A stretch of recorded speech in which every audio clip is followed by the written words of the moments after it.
So the director of the Smithsonian has until September 12th to respond to a letter from the White House about exhibits at the Smithsonian museums that they found problematic. They said that it does not emphasize American exceptionalism sufficiently, and there are too many political and divisive narratives. So we're here today to go in and find out what exactly the White House is talking about.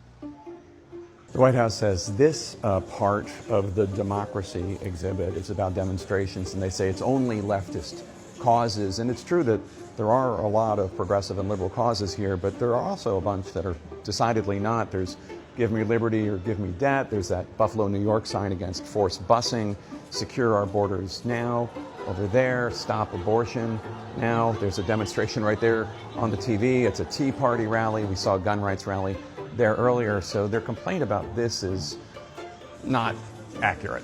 So this is a big exhibit about democracy in America and the right to vote. And there are two issues that the Trump White House takes with this exhibit. One is that it says that some people changed voter registration requirements and election day rules in attempts to minimize the political power of newly enfranchised groups.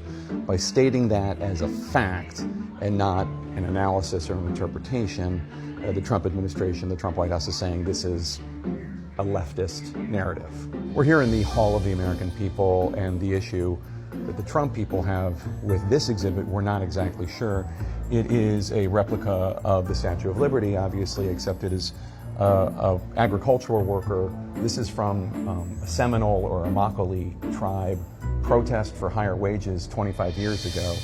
And again, we're not exactly sure what their issue is, but this is one of the exhibits they have a problem with. We should just note while we're in the middle of this that there are thousands of exhibits here, and most of them are just not at all controversial, and the White House has no issue with any of them. So this exhibit's called The Electric Dr. Franklin. It's about Benjamin Franklin and his inventions, and the White House says their issue is that there's such an emphasis on the fact that Franklin enslaved people, perhaps as many as 7, and their labor helped to build his fortune. And there is a great deal of references, a number of references to it. For example, it says this engraving of Franklin missing from the image are the people whose labor freed Franklin to conduct his research, the women, indentured servants, and enslaved people who maintained his household, assisted him, or made or operated equipment.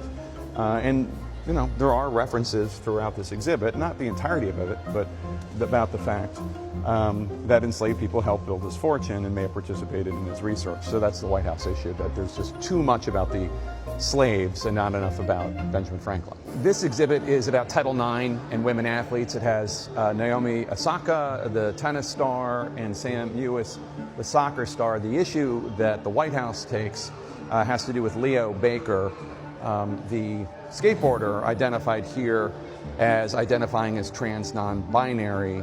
Baker refused to conform to a gender they did not identify with, it says, and then it turns into trans rights are human rights, and that's how the Title IX exhibit ends.